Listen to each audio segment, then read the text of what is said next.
J'avais 75 ans lorsque ma propre fille a prononcé les mots qui allaient détruire notre famille pour toujours. C'était le jour de mon anniversaire.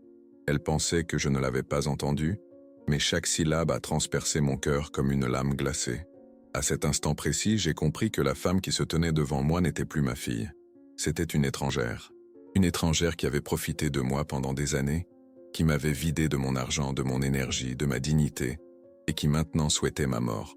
Ce qu'elle ne savait pas, c'est que je détenais des secrets, des documents cachés depuis des années, des preuves de mensonges, de trahison, d'une double vie soigneusement dissimulée. Mon frère, qu'elle avait toujours méprisé, m'avait laissé une arme avant de mourir, une arme que j'allais utiliser pour reprendre le contrôle de ma vie. Pour la première fois depuis des décennies, j'allais dire non, et ce simple mot allait déclencher une tempête que personne dans ma famille n'aurait pu imaginer. Cette histoire que je m'apprête à vous raconter est la mienne, l'histoire d'une mère qui a tout donné et qui a tout perdu, mais aussi l'histoire d'une femme qui a refusé de mourir vivante.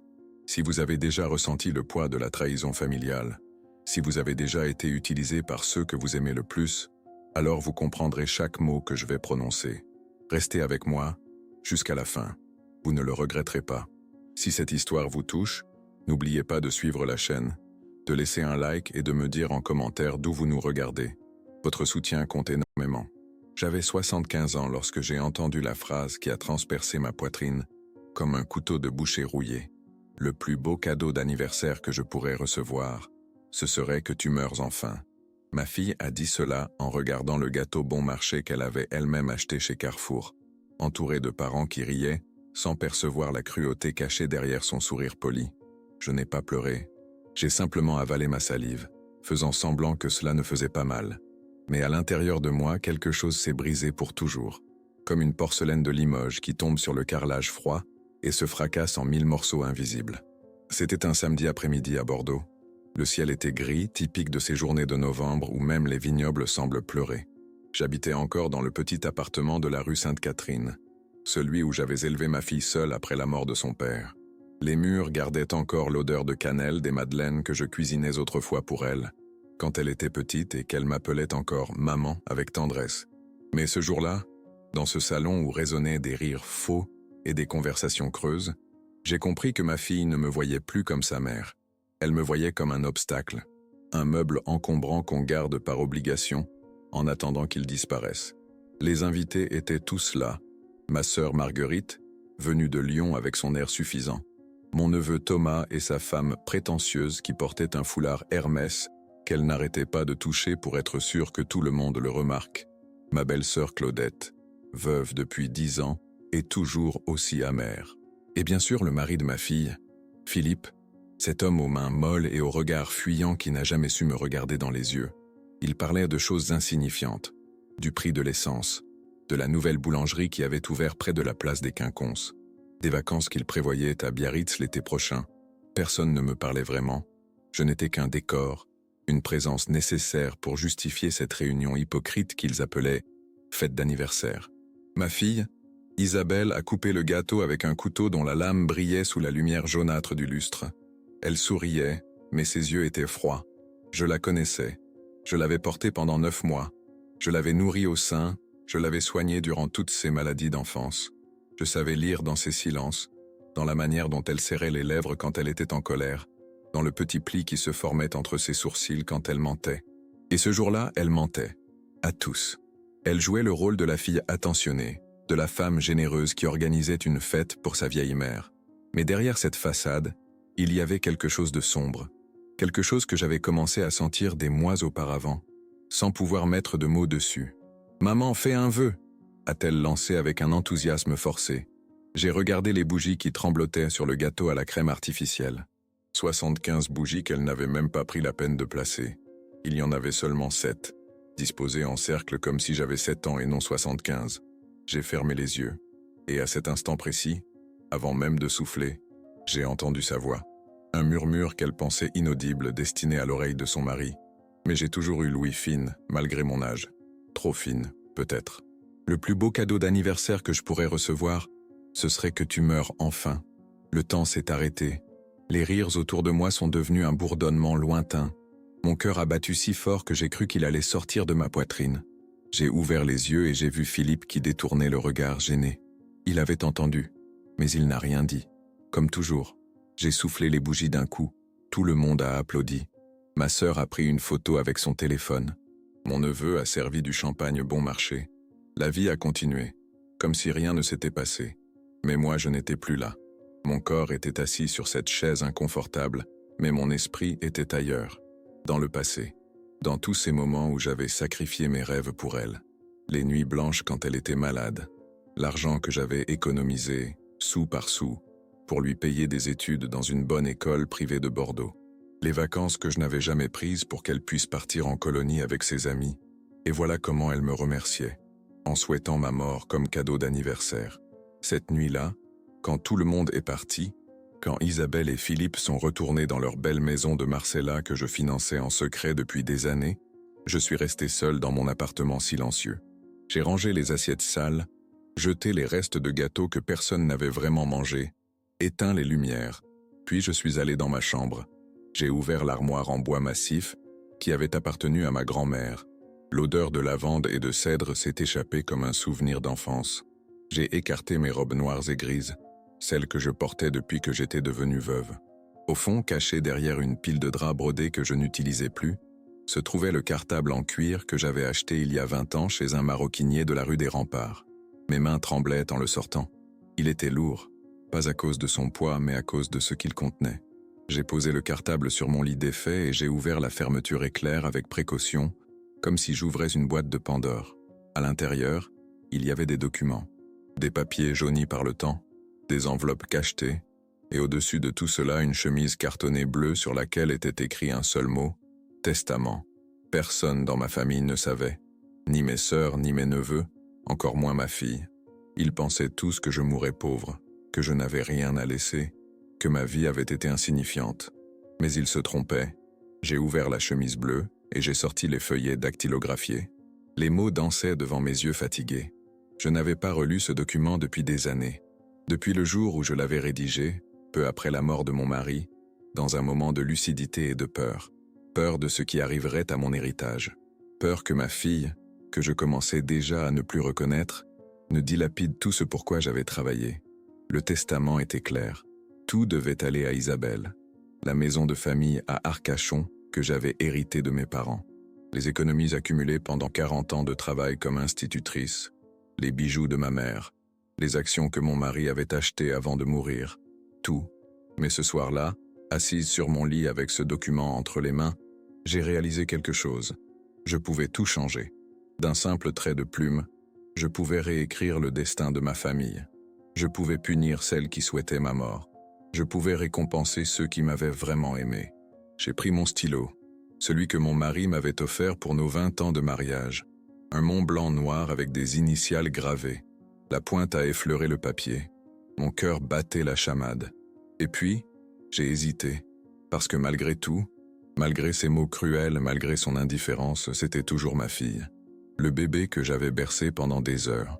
La petite fille qui courait vers moi en criant « Maman » quand je venais la chercher à l'école. L'adolescente qui pleurait sur mon épaule après son premier chagrin d'amour. Où était passée cette fille-là? J'ai refermé le testament sans rien modifier. Pas encore. Mais je savais que quelque chose avait changé en moi. Une graine de doute, de colère, de tristesse venait d'être plantée, et elle allait grandir. J'ai remis le cartable à sa place, au fond de l'armoire, caché derrière les draps. Puis je me suis couché tout habillé, sans même me démaquiller. Les larmes sont venues doucement, silencieusement, mouillant l'oreiller que je serrais contre ma poitrine. Cette nuit-là, j'ai fait un rêve étrange. Je marchais dans les vignes près de Bordeaux, celles que mon père m'emmenait visiter quand j'étais enfant. Le soleil brillait, les grappes de raisin étaient mûres, prêtes à être cueillies. Et au bout du chemin, il y avait une silhouette que je ne pouvais pas distinguer. Une personne qui m'attendait, quelqu'un d'important. Mais avant que je puisse voir son visage, je me suis réveillé. Le lendemain matin, en buvant mon café noir dans la cuisine qui sentait encore les restes de la fête, j'ai pris une décision. Je n'allais pas simplement modifier mon testament. J'allais faire quelque chose de plus radical. Quelque chose qui forcerait ma fille à comprendre ce qu'elle était en train de perdre. J'allais retirer tout ce que je lui avais donné en secret. Tout l'argent que je versais chaque mois pour financer sa belle vie. Les paiements que je et pour sa maison à Marcella, le soutien invisible que je lui apportais depuis des années. Et quand elle se retrouverait face à la réalité, face aux conséquences de ses mots, peut-être qu'elle comprendrait enfin, ou peut-être pas. Mais au moins, moi, je saurais que j'avais eu le courage de dire non, de refuser d'être traité comme un poids mort, de reprendre ma dignité, même à 75 ans. Cette pensée m'a donné une force que je n'avais pas ressentie depuis longtemps, une détermination froide, presque inquiétante. Ce jour-là, en finissant mon café, j'ai regardé par la fenêtre les toits de Bordeaux couverts de tuiles rouges. Les cloches de la cathédrale Saint-André sonnaient au loin. La vie continuait, indifférente à mon chagrin, mais quelque chose en moi venait de mourir. Et quelque chose d'autre, de plus dur, de plus résolu, venait de naître. J'ignorais encore que cette décision allait déclencher une tempête familiale dont personne ne sortirait indemne, que les secrets que je gardais depuis des années allaient exploser au grand jour, que des alliances seraient brisées, des vérités dévoilées, des masques arrachés. Tout cela commençait ici, dans cette cuisine silencieuse, avec une vieille femme de 75 ans qui refusait enfin de se laisser mourir vivante. Le lundi matin, je me suis réveillé avec une détermination que je n'avais pas ressentie depuis des décennies. Mes articulations craquaient comme toujours quand je me levais du lit, mais mon esprit était clair, aiguisé comme une lame fraîchement affûtée. J'ai enfilé ma robe grise, celle que je portais pour les occasions importantes, et j'ai pris mon sac à main en cuir usé. Avant de sortir, j'ai regardé une dernière fois le cartable caché dans l'armoire, puis j'ai fermé la porte de mon appartement derrière moi, sachant que rien ne serait plus jamais pareil. Le trajet en tramway jusqu'au centre de Bordeaux m'a semblé interminable. Les rails grinçaient, les gens autour de moi parlaient de leurs vies ordinaires, insouciants. Une jeune mère berçait son bébé, un homme lisait son journal, une adolescente écoutait de la musique trop forte dans ses écouteurs. Tous vivaient leur journée normale pendant que moi, je m'apprêtais à changer le cours de mon existence. Je suis descendu place Gambetta et j'ai marché lentement vers le quartier des Chartrons, là où se trouvait le cabinet du notaire Maître Dubois. Mes jambes me faisaient mal, mais je refusais de m'arrêter. Chaque pas résonnait sur les pavés humides comme un tambour annonçant une bataille. L'office notarial était situé dans un immeuble haussmannien magnifique, avec ses balcons en fer forgé et ses hautes fenêtres qui donnaient sur la Garonne. J'ai grimpé les escaliers en pierre, m'accrochant à la rampe sculptée, le souffle court. Au deuxième étage, la plaque en cuivre brillait. Maître François Dubois, notaire. J'ai poussé la lourde porte en bois. La salle d'attente sentait le vieux papier et le cirage. Une secrétaire d'une 50aine d'années, les cheveux tirés en chignon strict, m'a regardé par-dessus ses lunettes. « Bonjour madame. Vous avez rendez-vous » ?»« Non, » ai-je répondu d'une voix que j'ai essayé de rendre ferme. « Mais c'est urgent. Je dois voir Maître Dubois au sujet de mon testament. » Elle a froncé les sourcils, consultant un grand registre posé devant elle. « Maître Dubois est très occupé ce matin. Peut-être la semaine prochaine. C'est maintenant ou jamais. » L'ai-je interrompu avec une force qui m'a surprise moi-même. « Dites-lui que Geneviève Moreau est là. Il comprendra. » Quelque chose dans mon regard a dû la convaincre. Elle s'est levée et a disparu derrière une porte capitonnée. J'entendais des murmures étouffés. Mon cœur battait si fort que j'avais peur qu'on l'entende dans toute la pièce. Après ce qui m'a semblé une éternité, la secrétaire est réapparue. « Maître Dubois va vous recevoir. Suivez-moi. » Le bureau était exactement comme je m'en souvenais. Des étagères du sol au plafond remplies de livres de droit reliés en cuir rouge. Un bureau massif en chêne sombre. Et derrière ce bureau, Maître Dubois, un homme d'une 60aine d'années avec des cheveux gris impeccablement coiffés et des yeux perçants derrière des lunettes fines. « Madame Moreau » a-t-il dit en se levant pour me serrer la main. « Quelle surprise. Je ne pensais plus vous revoir. Cela fait... combien? 7 ans? 8 » ai-je corrigé en m'asseyant dans le fauteuil en velours bordeaux qui faisait face à son bureau. 8 ans depuis la mort de mon mari. Il a hoché la tête gravement, reprenant sa place. « Que puis-je faire pour vous aujourd'hui » J'ai ouvert mon sac et j'en ai sorti le testament. Mes mains tremblaient légèrement, tandis que je le posais sur le bureau. Les pages froissées témoignaient de toutes les fois où je l'avais relu dans le secret de ma chambre, pesant chaque mot, chaque clause, chaque décision qui y était inscrite. « Je veux le modifier », ai-je dit simplement. Maître Dubois a pris le document et a commencé à le lire, ses sourcils se fronçant de plus en plus au fur et à mesure. Le silence était lourd, uniquement perturbé par le tic-tac régulier de l'horloge ancienne accrochée au mur. Chaque seconde qui passait me semblait une heure. Je vois, a-t-il finalement murmuré. Vous aviez désigné votre fille, Isabelle Moreau-Leclerc, comme unique héritière de l'ensemble de vos biens. Une décision très claire. Puis-je vous demander ce qui motive ce changement soudain? J'ai avalé ma salive. Comment expliquer à cet homme ce qui s'était passé? Comment lui faire comprendre la douleur de ces mots cruels prononcés par ma propre fille? Comment mettre en mots cette trahison qui me rongeait de l'intérieur depuis samedi soir? Elle ne me voit plus comme sa mère. Ai-je commencé, ma voix se brisant légèrement. Pour elle, je ne suis qu'un poids, un obstacle. Elle a dit qu'elle souhaitait ma mort comme cadeau d'anniversaire. Le notaire a retiré ses lunettes et les a nettoyées lentement avec un petit chiffon, me donnant le temps de reprendre contenance. C'était un geste qu'il faisait toujours quand il réfléchissait profondément. Je m'en souvenais. « Madame Moreau, a-t-il dit doucement, je comprends que vous soyez blessée, mais modifier un testament dans un moment de colère, c'est une décision grave, très grave. Êtes-vous certaine de vouloir faire cela? Plus certaine que je ne l'ai jamais été de ma vie. » Ai-je répondu en le regardant droit dans les yeux. Il a remis ses lunettes et a pris un stylo. « Très bien. Alors, dites-moi, que voulez-vous changer exactement ?» C'est à ce moment-là que j'ai hésité. Mon esprit s'est mis à tourner comme une toupie. Je pouvais tout lui retirer. Tout. La maison d'Arcachon avec vue sur le bassin, où nous passions tous nos étés quand elle était petite. Les économies de toute une vie. Les bijoux de ma mère qu'elle convoitait depuis des années. Les actions qui valaient maintenant une petite fortune. Mais quelque chose me retenait. Une petite voix au fond de moi qui murmurait « C'est quand même ta fille, ta chair et ton sang. » Je ne sais pas encore, ai-je admis, sentant les larmes monter. Donnez-moi un moment. Maître Dubois s'est levé et est allé vers la fenêtre, me laissant un peu d'intimité avec mes pensées. J'ai regardé le testament étalé devant moi, toutes ces pages qui représentaient mon héritage, ma vie, mes choix.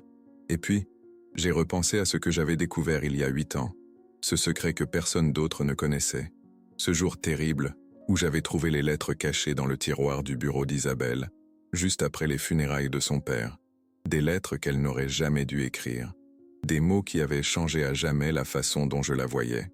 « Maître Dubois, ai-je finalement dit, ma voix redevenue ferme. Je vais y réfléchir encore quelques jours, mais je veux que vous sachiez une chose. Il existe des documents, des preuves de certains événements qui concernent ma fille, des choses qu'elle croit avoir réussi à cacher. Si je décide de modifier ce testament, ces documents devront être pris en compte. » Il s'est retourné, l'air intrigué mais professionnel. « Des documents? Quel genre de documents? Vous le saurez en temps voulu, ai-je répondu en me levant. Pour l'instant, gardez simplement ce testament en lieu sûr. Je reviendrai, bientôt. Je suis sorti du bureau avec mes jambes tremblantes, mais mon esprit clair. Dans l'escalier, j'ai dû m'arrêter à mi-chemin pour reprendre mon souffle. Ma main serrait la rampe si fort que mes jointures étaient blanches. C'est alors que mon téléphone a vibré dans mon sac. Un message d'Isabelle. « Maman, on peut se voir cette semaine. Il faut qu'on parle. » J'ai fixé l'écran pendant de longues secondes. Elle voulait me parler. Probablement pour me demander de l'argent, comme d'habitude. Ou pour s'excuser de ces mots cruels, si elle avait enfin réalisé que je les avais entendus. Je n'ai pas répondu. Pas encore. Je voulais qu'elle attende, qu'elle se demande ce qui se passait dans ma tête, qu'elle commence à sentir que quelque chose avait changé. En sortant de l'immeuble, j'ai levé les yeux vers le ciel gris de Bordeaux. Les nuages menaçaient de déverser leur pluie d'un moment à l'autre. Mais moi, pour la première fois depuis longtemps, je me sentais en paix avec ma décision. Le testament n'était pas encore modifié, mais le processus avait commencé, et plus rien ne pourrait l'arrêter. Pendant que je réfléchissais encore à la question du testament, un autre problème me brûlait les entrailles, comme un feu qui couve sous la cendre. Un secret que je portais depuis si longtemps que j'avais presque oublié son poids. Presque, mais pas complètement. Ma fille Isabelle vivait dans une magnifique maison à Marseille, dans le quartier du Roucas Blanc, avec vue sur la Méditerranée. Une villa blanche avec des volets bleus, un jardin fleuri de lauriers roses et de bougainvilliers, une piscine qui scintillait au soleil. Elle organisait des dîners où elle recevait ses amies bourgeoises, leurs maris cadres supérieurs, leurs conversations creuses sur le prix de l'immobilier et les meilleures écoles privées pour leurs enfants gâtés. Tout le monde pensait qu'elle avait réussi grâce à son travail, grâce à son mari Philippe qui travaillait dans une société d'import-export. Ils croyaient tous qu'Isabelle était une femme accomplie, indépendante, prospère. Même ma sœur Marguerite me disait avec envie « Ta fille a vraiment bien réussi sa vie, Geneviève. Tu dois être fier. Si seulement il savait la vérité. Cette maison, cette belle vie, ces apparences dorées, tout cela reposait sur mes épaules, sur mon silence, sur l'argent que je versais chaque mois, dans l'ombre. Depuis 8 ans, quand Isabelle et Philippe avaient voulu acheter cette propriété, ils n'avaient pas assez d'apport personnel. Les banques refusaient de leur prêter la totalité.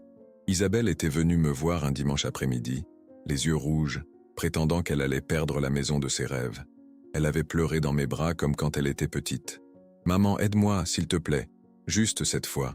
Je te promets que je te rembourserai. » J'aurais dû dire non. J'aurais dû voir la manipulation dans ses larmes calculées. Mais j'étais encore cette mère stupide qui croyait pouvoir racheter l'amour de sa fille avec de l'argent.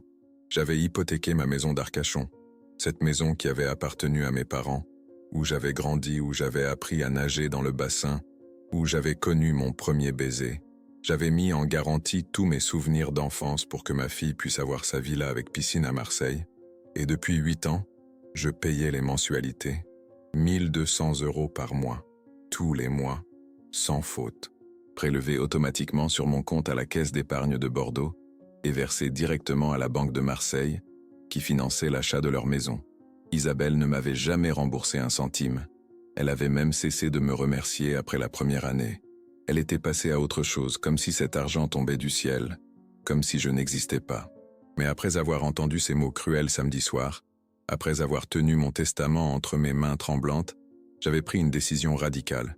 Une décision qui allait faire exploser leur petit monde confortable. J'allais annuler le financement. Le mercredi matin, j'ai pris le train TGV de Bordeaux à Marseille. 3h30 de voyage, assise en 2e classe à côté d'une fenêtre sale. Je regardais défiler les paysages du sud de la France. Les champs de tournesol déjà fanés par l'automne, les villages perchés sur leurs collines, les vignobles qui s'étendaient à perte de vue. Mon cœur battait de plus en plus vite à mesure que le train approchait de Marseille. Je serrais mon sac contre ma poitrine, mes papiers d'identité et tous les documents du prêt soigneusement rangés dans une chemise plastique. À la gare Saint-Charles, je suis descendu avec difficulté, bousculé par la foule pressée. L'odeur de la mer me parvenait déjà, mélangée aux effluves de diesel et de café. J'ai pris un taxi jusqu'à la banque, située boulevard Michelet, non loin de la Corniche. Le chauffeur était bavard, il me parlait du Mistral qui allait souffler dans les prochains jours, du match de l'OM prévu le week-end. Je ne l'écoutais pas vraiment. Dans ma tête tournaient en boucle les mots que j'allais prononcer, la scène qui allait se jouer. La banque était un bâtiment moderne tout en verre, froid et impersonnel. J'ai poussé la porte vitrée et je me suis dirigé vers l'accueil. Une jeune femme avec trop de maquillage et un sourire commercial m'a demandé ce qu'elle pouvait faire pour moi. « Je veux voir le directeur de l'agence. »« Monsieur, j'ai consulté mes papiers. Monsieur Bertrand, c'est au sujet d'un prêt immobilier. Vous avez rendez-vous ? Non, mais c'est urgent. Dites-lui que c'est au sujet du dossier Leclerc. Isabelle Leclerc. Il comprendra. » Elle m'a fait asseoir dans une petite salle d'attente avec des fauteuils en cuir synthétique et des magazines financiers que personne ne lisait jamais. J'ai attendu 20 minutes qui m'ont paru des heures. Mes mains étaient moites. Mon dos me faisait mal. Mais je ne bougeais pas. J'étais une statue de détermination. Finalement, un homme d'une 40aine d'années en costume gris est apparu. Il avait l'air préoccupé. « Madame Moreau, je suis Olivier Bertrand, le directeur. Suivez-moi, s'il vous plaît. » Son bureau était petit mais bien organisé. Des diplômes encadrés au mur. Une photo de sa famille sur son bureau. Tout était calculé pour inspirer confiance. « Que puis-je faire pour vous ?» a-t-il demandé en s'asseyant, les mains croisées sur son bureau. J'ai sorti tous mes documents et les ai étalés devant lui comme un jeu de cartes qu'on abat. Voici les contrats. Voici les preuves de tous mes versements mensuels depuis 8 ans. Et voici ma demande officielle. Je veux arrêter immédiatement le paiement de ce prêt. Son visage s'est décomposé. « Madame, je ne suis pas sûr de comprendre. Vous êtes la garante du prêt contracté par votre fille et votre gendre. Si vous cessez les paiements, je sais parfaitement ce qui va se passer. » L'ai-je interrompu d'une voix glaciale. La banque va réclamer le paiement à ma fille. Et comme elle ne pourra pas payer, vous entamerez une procédure de saisie. Il a dégluti péniblement. « Madame Moreau, réfléchissez bien. C'est une décision très grave. Votre fille risque de perdre sa maison. Et vous risquez de perdre votre bien hypothéqué, la maison d'Arcachon. Je le sais, ai-je répondu calmement, même si mon cœur tambourinait dans ma poitrine. Et je m'en moque. Cette maison d'Arcachon, je ne l'ai jamais vraiment perdue. Elle est toujours à mon nom. Mais maintenant, je reprends le contrôle. Je reprends ma vie. Monsieur Bertrand s'est passé la main dans les cheveux, visiblement mal à l'aise. Je dois vous avertir que cette décision aura des conséquences juridiques importantes. Des procédures longues et coûteuses. Des tensions familiales. Les tensions familiales existent déjà, croyez-moi, ai-je dit avec amertume. Il a soupiré puis a commencé à taper sur son ordinateur. Très bien, je vais préparer les documents nécessaires. Mais je dois d'abord en informer les emprunteurs principaux, votre fille et votre gendre. C'est la procédure légale. Combien de temps avant qu'ils soient au courant, ai-je demandé, sentant soudain une vague de panique. Un courrier recommandé leur sera envoyé dans les 48 heures. 48 heures. 2 jours avant que le monde d'Isabelle ne s'effondre. 2 jours avant qu'elle ne découvre que sa mère, cette vieille femme dont elle souhaitait la mort, venait de lui retirer le tapis sous les pieds. J'ai signé tous les papiers que M. Bertrand me présentait. Ma main tremblait, traçant des lettres irrégulières, mais j'ai signé quand même. Chaque signature était comme un coup de marteau sur le cercueil de notre relation. Mais je ne pouvais plus reculer. Je ne voulais plus reculer. En sortant de la banque, j'ai senti le soleil de Marseille sur mon visage. Le Mistral commençait à souffler, chaud et sec, portant l'odeur de la Méditerranée. Des mouettes criaient au-dessus de ma tête. La vie continuait, indifférente au drame que je venais de déclencher. J'ai marché jusqu'à la corniche, mes vieilles jambes me portant par pure volonté. Je me suis assise sur un banc face à la mer, regardant les vagues se briser contre les rochers. Dans 2 jours, Isabelle recevrait la lettre. Dans 2 jours, son téléphone allait sonner avec des appels paniqués de la banque. Dans 2 jours, elle comprendrait que sa mère n'était pas la vieille femme faible et manipulable qu'elle croyait. Une larme a roulé sur ma joue, emportée aussitôt par le vent. Je ne savais pas si c'était de la tristesse ou du soulagement. Peut-être les deux. J'ai pris le train de retour vers Bordeaux le soir même, épuisé mais étrangement en paix. Dans mon sac, une copie de tous les documents signés. La preuve que j'avais enfin osé dire non. La preuve que même à 75 ans, on peut encore reprendre le contrôle de sa vie. Ce que j'ignorais, c'est que cette décision allait déclencher une avalanche bien plus terrible que tout ce que j'avais imaginé. La bombe a explosé un vendredi matin, exactement 47 heures après ma visite à la Banque de Marseille. J'étais dans ma cuisine en train de boire mon café au lait en écoutant France Inter à la radio, quand mon téléphone a sonné. Le numéro d'Isabelle s'affichait sur l'écran. J'ai laissé sonner 1 fois, 2 fois, 3 fois, puis j'ai décroché. « Maman !» Sa voix était hystérique, presque méconnaissable. « Qu'est-ce que tu as fait ? Qu'est-ce que tu as fait ?» Je suis restée silencieuse, ma tasse de café suspendue à mi-chemin entre la table et mes lèvres. Mon cœur battait calmement, étrangement calme face à sa panique. « La banque vient de nous appeler !» hurlait-elle dans le téléphone. « Ils disent que tu as annulé les paiements, ils parlent de saisie, de procédure judiciaire. Maman, tu es devenue folle ? Complètement folle ? » « Je ne suis pas folle !» ai-je répondu d'une voix posée, presque douce. « Je suis lucide. Pour la première fois depuis longtemps. » « Lucide ? Lucide. » Elle riait maintenant, un rire nerveux, brisé. « Tu es en train de détruire notre vie, notre maison, tout ce qu'on a construit. Comment tu peux faire ça à ta propre fille ? Comment tu peux souhaiter la mort de ta propre mère ?» ai-je rétorqué, sentant enfin la colère monter dans ma gorge comme de la bile. Un silence glacial s'est installé sur la ligne. Je l'entendais respirer fort, cherchant ses mots, cherchant une excuse, un mensonge qui pourrait arranger les choses. « Je ne sais pas de quoi tu parles », a-t-elle finalement murmuré, sa voix devenant soudain petite, enfantine. « Si, tu sais très bien. Samedi dernier, mon anniversaire. Le plus beau cadeau d'anniversaire que je pourrais recevoir, ce serait que tu meurs, enfin. Tu te souviens maintenant ? » Un autre silence, puis des pleurs, des sanglots qui auraient pu me toucher il y a 1 semaine, mais qui maintenant sonnaient faux, calculés, désespérés. Maman, je ne le pensais pas. J'étais fatigué, stressé, Tu l'as dit, c'est suffisant. J'ai raccroché. Mes mains tremblaient en reposant le téléphone sur la table. J'ai bu mon café d'un trait, même s'il était devenu froid et amer. La radio continuait à déverser ses nouvelles du monde, indifférente au séisme qui venait de secouer ma famille. Le téléphone a recommencé à sonner immédiatement. Isabelle. J'ai rejeté l'appel. Il a sonné encore, et encore, et encore. J'ai fini par l'éteindre complètement. Mais le répit n'a duré que quelques heures. L'après-midi même, quelqu'un a tambouriné à ma porte avec une violence qui a fait trembler le cadre.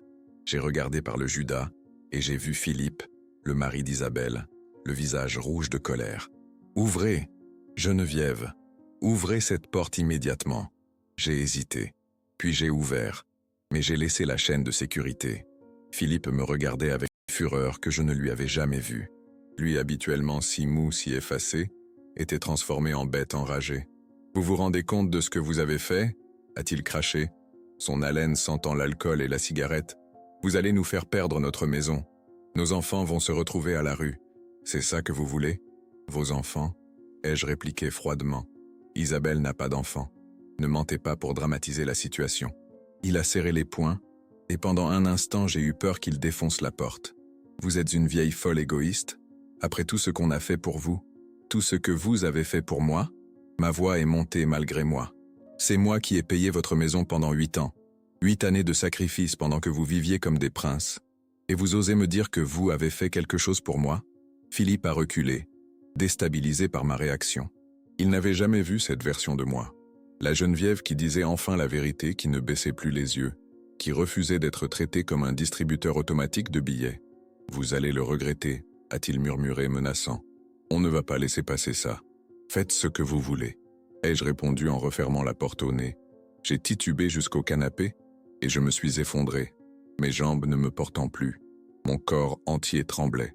J'avais tenu bon, j'avais été forte, mais maintenant, seul dans mon salon silencieux, je me sentais vidé, épuisé. Le téléphone fixe a sonné. Ma sœur Marguerite. « Geneviève, qu'est-ce que j'entends ?» Isabelle m'a appelé en pleurant. « Elle dit que tu veux les ruiner ?» Marguerite, tu ne sais pas toute l'histoire. Alors explique-moi. Sa voix était accusatrice, déjà du côté d'Isabelle sans même m'avoir écouté. « Comment tu peux faire ça à ta propre fille? C'est inhumain !»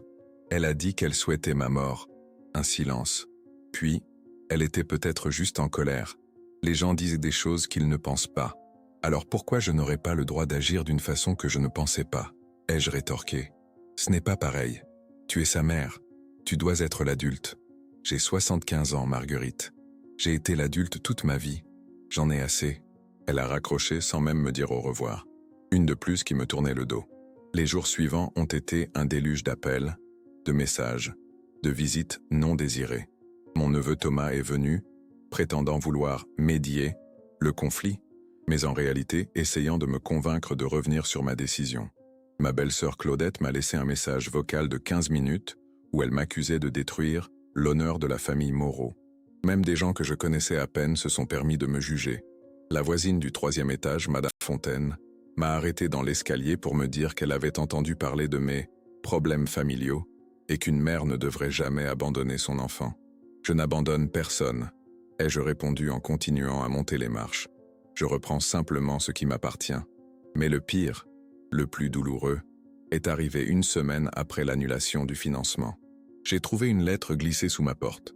Une lettre manuscrite avec plusieurs signatures au bas. Isabelle, Philippe, Marguerite, Thomas, Claudette et même quelques cousins éloignés dont je n'avais pas entendu parler depuis des années. La lettre disait en substance que j'étais manifestement en état de sénilité avancée, que mes décisions irrationnelles prouvaient que je n'étais plus en capacité de gérer mes affaires et qu'ils envisageaient de demander ma mise sous tutelle.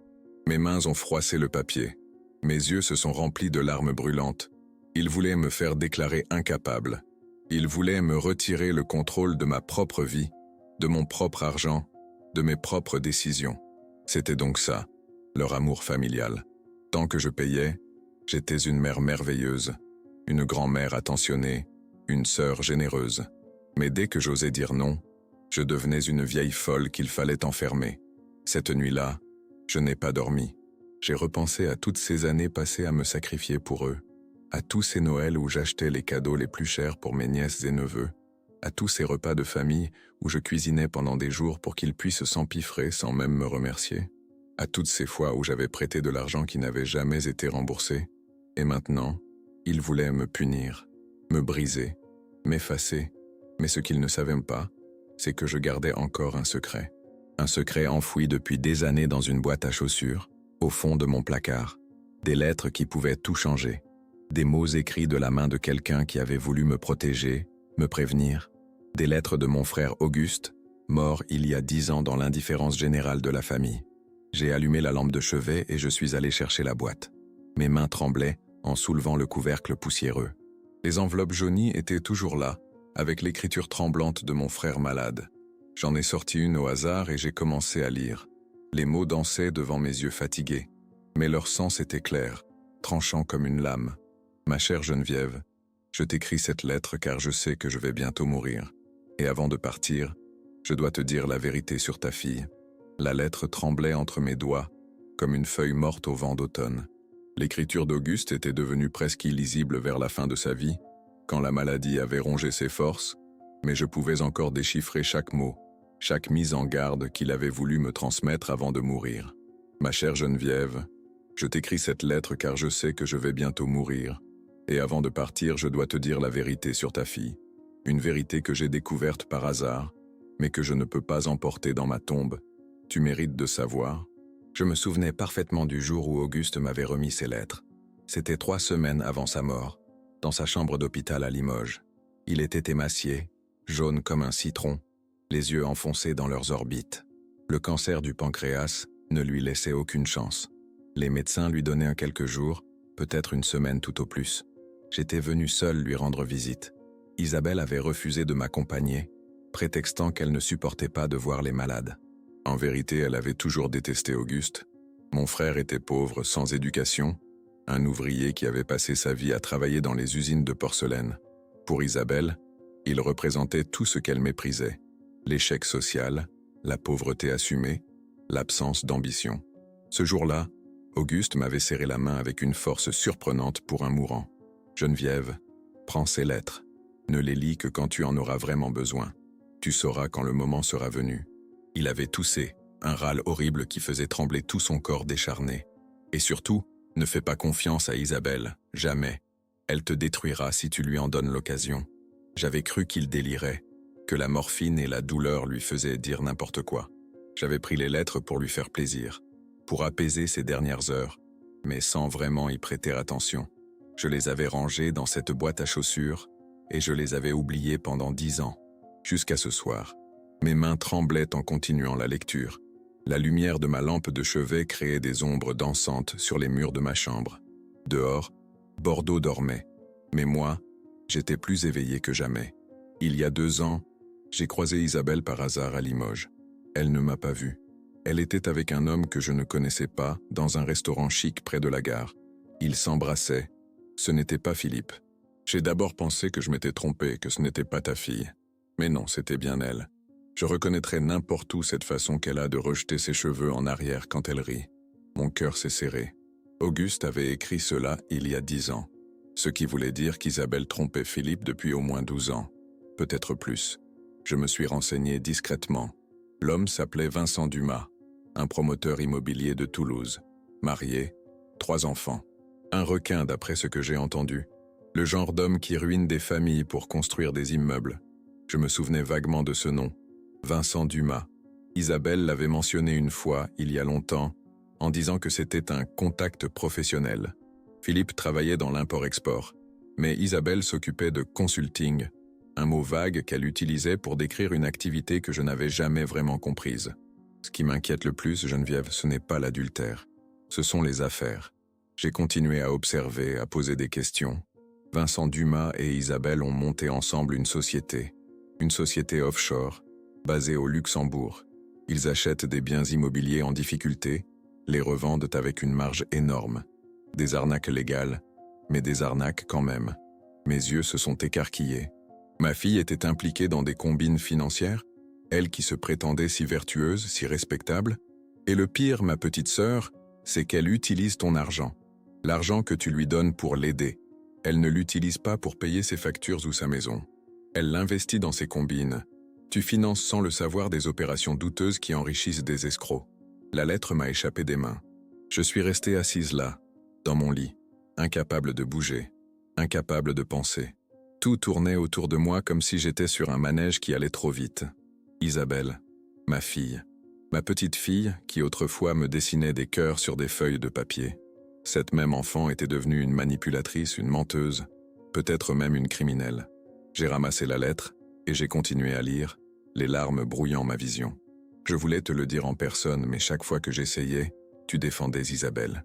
Tu refusais de voir ce qu'elle était vraiment devenue. Alors j'écris ces lettres pour que tu aies des preuves, pour que le jour où tu ouvriras enfin les yeux, tu saches que je ne mentais pas. Dans l'enveloppe suivante, tu trouveras des photocopies de documents que j'ai réussi à obtenir, des relevés bancaires, des contrats, des preuves de l'existence de cette société au Luxembourg.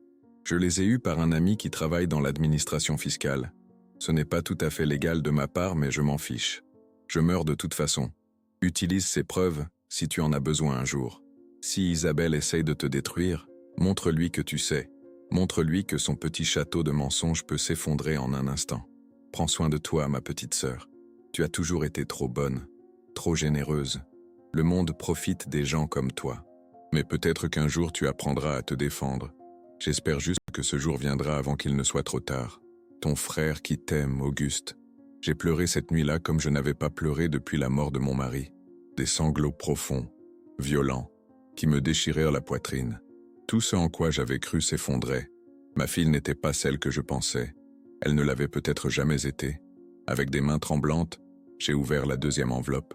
À l'intérieur, comme Auguste l'avait promis, il y avait des photocopies de documents, des relevés de comptes bancaires à Luxembourg montrant des transferts de dizaines de milliers d'euros, des contrats d'achat immobilier signés par Isabelle sous un nom légèrement différent, Isabelle Moreau, son nom de jeune fille, et non Leclerc. Elle n'utilisait même pas le nom de son mari pour ses combines.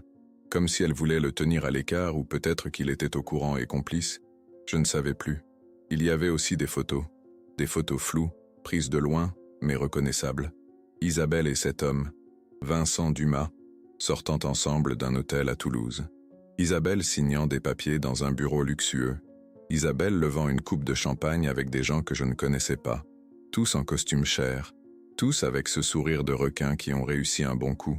Ma fille, ma chère, mon sang, une étrangère. J'ai rangé soigneusement tous les documents dans l'enveloppe. Mon cerveau fonctionnait maintenant à toute vitesse. Calculant, planifiant. Auguste m'avait donné une arme puissante. Et maintenant que ma famille voulait me déclarer sénile, me mettre sous tutelle, me voler mes dernières années de liberté, j'allais utiliser cette arme. J'ai regardé l'heure sur mon réveil. 3 heures du matin. Dans quelques heures, il ferait jour. Dans quelques heures, je prendrais des décisions qui changeraient tout. Mais pour l'instant, je me suis allongé dans mon lit, serrant contre ma poitrine les lettres de mon frère mort. « Merci, Auguste », ai-je murmuré dans le noir. « Tu avais raison. Tu as toujours eu raison. Et maintenant, je vais enfin me défendre. » Quelque part dans Marseille, Isabelle dormait probablement paisiblement, croyant qu'elle avait gagné. Croyant que sa vieille mère allait craquer sous la pression, céder, redevenir le distributeur automatique docile qu'elle avait toujours été. Mais elle ne savait pas ce que je savais maintenant. Elle ne savait pas que son oncle Auguste, qu'elle avait tant méprisé, lui avait tendu un piège depuis la tombe. Et ce piège allait bientôt se refermer sur elle. 3 jours après avoir découvert les lettres d'Auguste, j'ai reçu un appel d'Isabelle. Sa voix était différente cette fois, plus calme, trop calme. Le genre de calme qui précède les tempêtes. « Maman, il faut qu'on parle. Tous ensemble, en famille. » Elle a marqué une pause, respirant profondément. On organise un déjeuner dimanche chez moi à Marseille. Toute la famille sera là. Marguerite, Thomas, Claudette, tout le monde. On doit régler cette situation avant qu'elle ne devienne incontrôlable. J'aurais pu refuser. J'aurais dû refuser. Mais quelque chose en moi voulait voir leur visage quand je leur montrerais ce que je savais. Alors j'ai accepté. Très bien, je serai là. Un silence étonné a suivi. Elle ne s'attendait pas à ce que j'accepte si facilement. Parfait. Dimanche à midi. Ne sois pas en retard. Elle a raccroché sans même me dire au revoir. Comme si j'étais une employée qu'on convoque à une réunion disciplinaire. Le dimanche matin, j'ai pris le TGV pour Marseille. Dans mon sac à main, soigneusement caché dans une chemise en plastique, se trouvaient les lettres d'Auguste et tous les documents qu'il avait rassemblés. Mon arme secrète, ma bombe à retardement. Le trajet m'a semblé à la fois trop long et trop court. Mon estomac se nouait à mesure que le train approchait de la gare Saint-Charles. Je répétais mentalement ce que j'allais dire, comment j'allais réagir à leurs accusations. Mais au fond de moi, je savais que rien ne pourrait me préparer à ce qui allait se passer. Un taxi m'a conduite jusqu'à la maison d'Isabelle, cette villa blanche avec ses volets bleus que j'avais financée pendant 8 ans. Chaque pierre, chaque tuile, chaque centimètre carré de cette propriété avait été payé avec mon argent, mes sacrifices, mes années de travail acharné comme institutrice. La grille était ouverte. J'ai remonté l'allée bordée de cyprès, mes jambes tremblant légèrement. Des voitures étaient garées devant la maison. La Mercedes de Marguerite, l'Audi de Thomas, la vieille Peugeot de Claudette. Tout le monde était déjà là, probablement en train de comploter contre moi. J'ai sonné à la porte. Philippe est venu m'ouvrir, le visage fermé, hostile. Il ne m'a même pas dit bonjour. Il s'est juste écarté pour me laisser passer. Le salon était exactement comme je m'en souvenais. Moderne, épuré, décoré avec ce goût froid et impersonnel qu'Isabelle appelait « minimaliste ».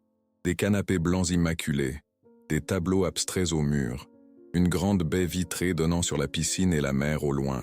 Ils étaient tous là, assis autour de la grande table en verre.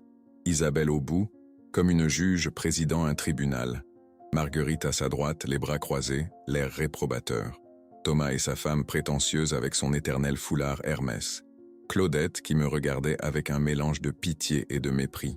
Et quelques autres cousins que je reconnaissais à peine, venus manifestement pour faire nombre. « Assieds-toi, maman », a dit Isabelle en désignant une chaise au bout opposé de la table. La place de l'accusé. Je me suis assise lentement, posant mon sac à main sur mes genoux, le serrant contre moi comme un bouclier. Le silence était pesant, étouffant. On entendait juste le ronronnement de la climatisation et le chant lointain des cigales dans le jardin. « Bien », a commencé Isabelle, croisant ses mains manucurées devant elle. « Nous sommes tous ici aujourd'hui parce que tu as pris des décisions qui affectent toute la famille. Des décisions problématiques. Je n'ai rien dit.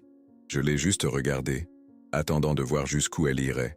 Annuler le financement de notre maison sans même nous en parler, c'est un comportement irrationnel. » A continué Isabelle, sa voix devenant plus dure. C'est le genre de comportement qui nous inquiète, qui nous fait penser que tu n'es peut-être plus en état de prendre des décisions importantes. Isabelle a raison, est intervenue Marguerite, hochant la tête avec vigueur. Tu as changé, Geneviève. Tu n'es plus la même. On s'inquiète pour toi. Vous vous inquiétez pour moi, ai-je répété doucement, presque en murmurant. Ou vous vous inquiétez pour votre héritage? Un silence glacial est tombé sur la pièce. Les visages se sont durcis. J'avais dit tout haut ce que tout le monde pensait tout bas. Thomas s'est éclairci la gorge. « Écoute, tante Geneviève, personne ne parle d'héritage ici. On parle de ton bien-être. On pense que tu devrais peut-être voir un médecin, un spécialiste, quelqu'un qui pourrait évaluer ta capacité à gérer mes propres affaires ?» L'ai-je coupé. « C'est ça que vous voulez dire? Vous voulez me faire déclarer incapable pour pouvoir contrôler mon argent? Personne ne veut contrôler ton argent, » s'est exclamée Isabelle, sa voix montant d'un cran. « Mais on ne peut pas te laisser faire n'importe quoi. Tu es en train de ruiner ma vie, notre vie, ta vie. » Ma voix était maintenant aussi forte que la sienne. « Tu veux parler de cette belle vie que tu n'as jamais financée toi-même, de cette maison que moi j'ai payée pendant 8 ans, de tout cet argent que je t'ai donné et que tu as utilisé pour… » Je me suis arrêté. Pas encore. C'était trop tôt pour sortir les documents. « Pourquoi ?»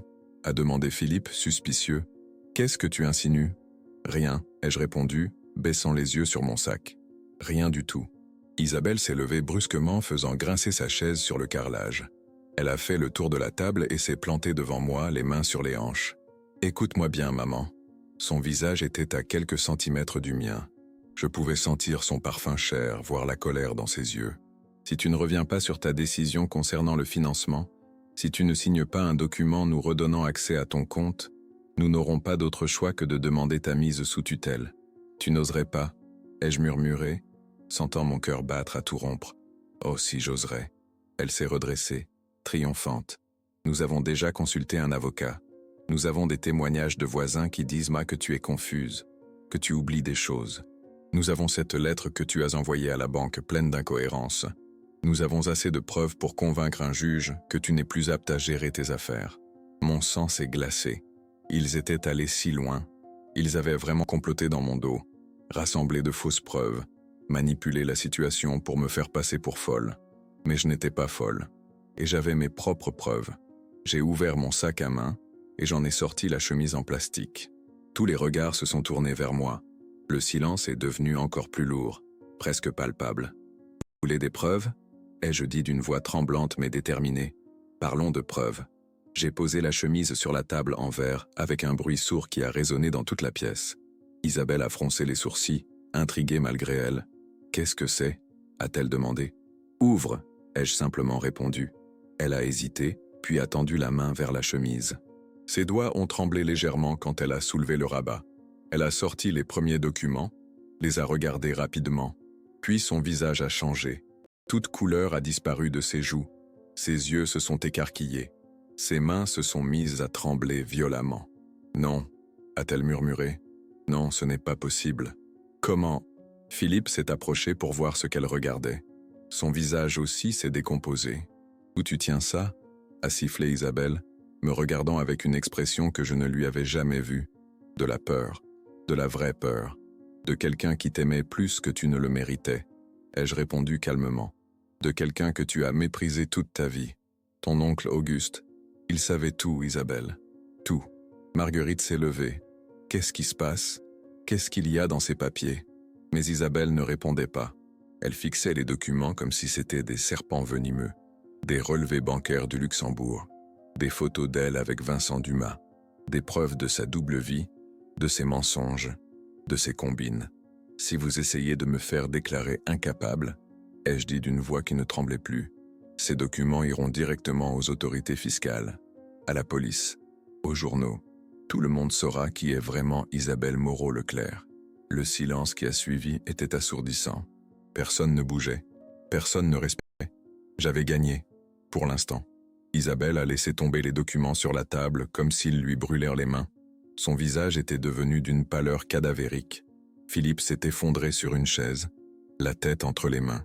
Le reste de la famille regardait la scène sans comprendre, leurs yeux passant d'Isabelle à moi, cherchant à saisir ce qui venait de se passer. « Quelqu'un peut nous expliquer » a demandé Marguerite, sa voix trahissant son inquiétude grandissante. « Geneviève, qu'est-ce qu'il y a dans ces papiers ?» J'ai pris une profonde inspiration. C'était le moment de vérité que j'avais tant redouté et tant désiré à la fois. Ces papiers prouvent qu'Isabelle mène une double vie depuis plus de 10 ans, ai-je commencé, ma voix étonnamment stable. Elle a une liaison avec un homme marié, un promoteur immobilier de Toulouse nommé Vincent Dumas. Ensemble, ils ont créé une société offshore au Luxembourg pour faire des investissements immobiliers douteux. Des exclamations étouffées ont parcouru la table. Thomas s'est penché en avant, incrédule. Claudette a porté sa main à sa bouche. La femme de Thomas a retiré nerveusement son foulard Hermès, comme si soudain il l'étranglait. Et ce n'est pas tout, ai-je continué, sentant les années de douleur et de trahison remonter à la surface. L'argent que je lui donnais, l'argent que je pensais servir à l'aider avec ses factures, avec sa maison, elle l'utilisait pour financer ses opérations. Je finançais sans le savoir des arnaques légales qui enrichissaient des escrocs. « C'est faux !» a crié Isabelle, retrouvant soudain sa voix. « Ces documents sont des faux, c'est une machination. » Des faux? J'ai sorti une des photos et je l'ai brandie devant toute l'assemblée. C'est un faux, ça? Toi sortant d'un hôtel à Toulouse avec cet homme? Toi, signant des contrats avec un nom que tu n'utilises jamais, ton nom de jeune fille, pour que Philippe ne découvre rien? Philippe a relevé la tête brusquement. « Quoi? Tu utilises ton nom de jeune fille ?» Isabelle s'est tournée vers lui, cherchant désespérément ses mots. « Chérie, je peux expliquer. Ce n'est pas ce que tu crois. Alors explique !» a-t-il hurlé, se levant d'un bond. « Explique-moi pourquoi tu te fais appeler Moreau au lieu de Leclerc. Explique-moi qui est cet homme sur les photos. Explique-moi pourquoi ta mère a des preuves de tes mensonges. »« Parce qu'elle est jalouse, » a craché Isabelle, ses yeux lançant des éclairs de haine pure vers moi. Elle a toujours été jalouse de ma réussite. Elle ne supporte pas que j'ai mieux réussi ma vie qu'elle. Le silence qui a suivi cette déclaration était chargé d'électricité. Marguerite elle-même semblait choquée par la violence des mots de sa nièce. « Jalouse » ai-je répété, ma voix se brisant. « Quoi? Tu penses que je suis jalouse? Moi qui ai sacrifié toute ma vie pour toi? Moi qui ai travaillé pendant 40 ans comme institutrice? Qui me levait à 5 heures du matin? Qui corrigeait des cahiers jusqu'à minuit? Tout ça pour t'offrir une vie meilleure que la mienne? » Les larmes coulèrent maintenant librement sur mes joues. Je ne cherchais plus à les retenir. Toute la douleur accumulée pendant des années jaillissait comme un barrage qui cède. J'ai payé tes études dans les meilleures écoles de Bordeaux. J'ai renoncé à mes vacances, à mes loisirs, à mes rêves, pour que tu puisses avoir tout ce que je n'avais pas eu. Et quand ton père est mort, quand j'aurais pu enfin penser un peu à moi, Tu es venue me demander de l'argent pour ta maison. Et comme une idiote, j'ai dit oui. Ma voix montait maintenant, portée par des années de frustration silencieuse. Pendant 8 ans, Isabelle. 8 ans. J'ai payé 1200 € par mois pour ta belle maison avec piscine. Tu sais ce que ça représente pour une retraitée? Tu sais combien de fois j'ai dû choisir entre acheter de la viande et payer ta mensualité? Combien de fois j'ai eu froid l'hiver parce que je baissais le chauffage pour économiser? Thomas regardait Isabelle avec une expression nouvelle. De la méfiance. Du dégoût, même. Et pendant tout ce temps, ai-je continué, ma voix tremblante de rage contenue, tu menais ta petite vie de princesse, tes dîners chics, tes voyages, tes vêtements de marque, et tu n'as jamais, jamais pensé à me demander comment j'allais, si j'avais assez d'argent, si j'étais heureuse. Isabelle a essayé de parler, mais aucun son cohérent ne sortait de sa bouche. Et quand tu as dit, le jour de mon anniversaire, que le plus beau cadeau serait que je meure, ma voix s'est cassée complètement. Ce jour-là, quelque chose en moi est mort. La mère que j'étais, celle qui aurait tout pardonné, qui aurait tout accepté, elle a disparu. Et à sa place, il ne reste qu'une vieille femme fatiguée qui refuse de se laisser détruire. Marguerite s'est levée et s'est approchée de moi. Pour la première fois depuis des semaines, son regard n'était plus accusateur. Il y avait quelque chose d'autre. De la compréhension peut-être.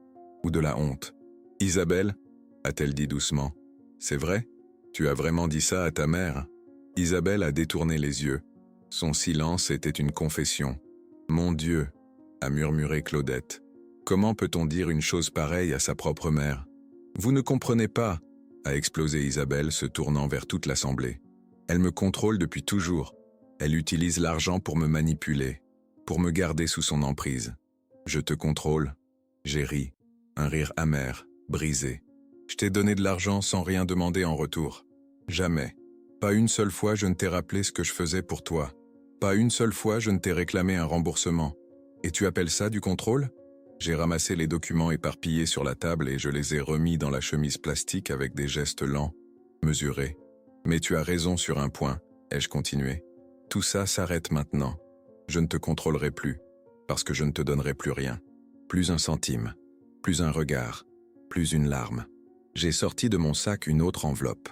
Une enveloppe blanche, officielle, avec le sceau du notaire. « Voici une copie de mon Nouveau Testament, » ai-je dit en la posant sur la table. « Tout ce que je possède ira à quelqu'un qui mérite vraiment mon amour, quelqu'un que vous avez tous oublié, quelqu'un qui, contrairement à vous tous, n'a jamais rien demandé. » Isabelle a ouvert l'enveloppe avec des mains tremblantes. Ses yeux ont parcouru le document, et soudain son visage s'est transformé. La colère a laissé place à quelque chose de plus profond, de la terreur pure. « Non » a-t-elle murmuré. « Pas elle. Pas elle. »« Qui » a demandé Philippe, arrachant le document des mains de sa femme. Il a lu, et son visage aussi s'est décomposé. « Ta petite fille » a-t-il dit, incrédule. « Léa » J'ai hoché la tête. « Ma petite fille. La fille qu'Isabelle a eue avant de te connaître, Philippe. Celle qu'elle a confiée à sa tante pour qu'elle l'élève. Celle dont elle a honte. Celle qu'elle cache comme un secret honteux. » Le choc sur le visage de Philippe était indescriptible. « Tu as une fille ?» Elle avait 17 ans, ai-je expliqué doucement. Le père était un garçon de son lycée qu'il a abandonné quand il a appris la grossesse. Isabelle voulait avorter, mais j'ai réussi à la convaincre de garder le bébé. Ma sœur cadette, Josette, qui ne pouvait pas avoir d'enfant, a proposé de l'élever en Bretagne. Isabelle s'est effondrée sur une chaise, le visage dans les mains. Léa a aujourd'hui 28 ans, ai-je continué. Elle est professeure dans une petite école de Quimper. Elle vit simplement honnêtement. Et contrairement à vous tous, quand elle vient me voir 2 fois par an, elle ne me demande jamais rien. Elle m'apporte juste des fleurs de son jardin et elle passe l'après-midi à m'écouter parler de ma vie. « C'est pour ça que tu vas tout lui laisser ?» a demandé Thomas, sa voix trahissant son amertume. « À une fille qu'Isabelle ne reconnaît même pas, je vais tout lui laisser parce qu'elle est la seule personne dans cette famille qui m'aime vraiment. Sans arrière-pensée, sans calcul, juste avec son cœur. » Je me suis levé, prenant mon sac et ma chemise de documents. Mes jambes tremblaient, mais je me suis forcé à rester droite, digne. « Vous pouvez garder vos menaces de tutelle », ai-je dit en me dirigeant vers la porte. Mon notaire et mon médecin ont tous deux certifié que je suis parfaitement saine d'esprit. Vous n'avez aucun recours légal. J'ai ouvert la porte, laissant entrer le soleil brûlant de Marseille et le chant des cigales. Adieu, Isabelle. ai-je dit sans me retourner. J'espère qu'un jour, tu comprendras ce que tu as perdu. 3 semaines se sont écoulées depuis cette confrontation terrible à Marseille. 3 semaines pendant lesquelles mon téléphone n'a pas sonné une seule fois. Pas un appel d'Isabelle, pas un message de Marguerite, pas même un texto de Thomas. Le silence de ma famille était assourdissant mais étrangement libérateur. J'ai passé ces journées à mettre de l'ordre dans ma vie. J'ai trié mes affaires, donné des vêtements à des associations caritatives, rangé des photos dans des albums que personne ne regarderait peut-être jamais. J'ai relu les lettres d'Auguste, pleurant chaque fois sur sa sagesse et sa prévoyance. Il m'avait protégé depuis la tombe, comme il l'avait toujours fait de son vivant. Ce matin-là, un jeudi de novembre, je me suis réveillé avec une envie soudaine de marcher. Le ciel de Bordeaux était gris, chargé de nuages lourds qui menaçaient de déverser leur pluie, mais je m'en fichais. J'ai enfilé mon manteau le plus chaud, celui en laine bleue marine que mon mari m'avait offert il y a 30 ans et que je n'arrivais pas à jeter, et je suis sorti. Mes pas m'ont mené naturellement vers le centre-ville, puis vers les quais de la Garonne. L'eau était grise comme le ciel, agitée par un vent froid qui venait de l'océan. Des mouettes criaient au-dessus de ma tête, tournoyant dans le vent. J'ai marché lentement, mes vieilles jambes protestant à chaque pas, mais mon cœur étrangement léger. Je suis arrivé place des Quinconces, cette immense esplanade où je venais autrefois avec Isabelle quand elle était petite. Je me souvenais de ces après-midi d'été, où elle courait entre les arbres pendant que je lisais sur un banc, surveillant du coin de l'œil ses cheveux blonds qui brillaient au soleil. Où était passée cette petite fille? Quand avait-elle disparu pour laisser place à cette femme froide et calculatrice que je ne reconnaissais plus? J'ai continué à marcher jusqu'à atteindre l'église Saint-André, cette cathédrale gothique qui avait vu tant de générations de ma famille se marier, baptiser leurs enfants, enterrer leurs morts. J'y étais venu pour mon propre mariage, il y a 52 ans, dans une robe blanche simple que ma mère avait cousue elle-même. J'y étais revenu pour les funérailles de mon mari, tremblante de chagrin, Isabelle à mes côtés qui pleurait dans un mouchoir brodé. Je suis entré dans l'église. L'odeur d'encens et de cire de bougie m'a enveloppé comme une étreinte familière. Il n'y avait presque personne à cette heure.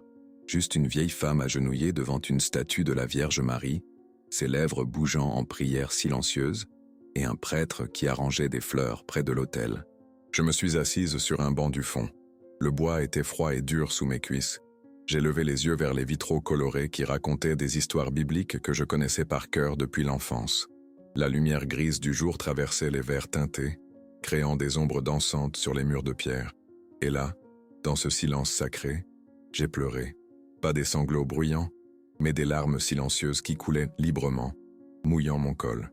Je pleurais pour la mère que j'avais été, pour la fille que j'avais perdue, pour toutes ces années gaspillées à essayer d'acheter un amour qui ne pouvait pas être acheté, pour mon mari qui n'était plus là pour me conseiller, pour mon frère Auguste qui m'avait sauvé sans que je le sache. « Ça va, madame ?» Une voix douce m'a tiré de mes pensées. Je me suis essuyé rapidement les yeux et j'ai regardé. C'était le prêtre, un homme d'une 50aine d'années avec des cheveux grisonnants et des yeux bienveillants. « Oui, mon père. Je réfléchissais juste. Les églises sont faites pour ça, a-t-il dit avec un sourire doux. Pour réfléchir, pour pleurer, pour trouver la paix. Il allait repartir, mais quelque chose en moi a voulu parler, raconter, me libérer. Mon père, puis-je vous poser une question? Il s'est assis à côté de moi, gardant une distance respectueuse. Bien sûr. Est-ce qu'on peut cesser d'aimer son propre enfant? Il a réfléchi un long moment avant de répondre.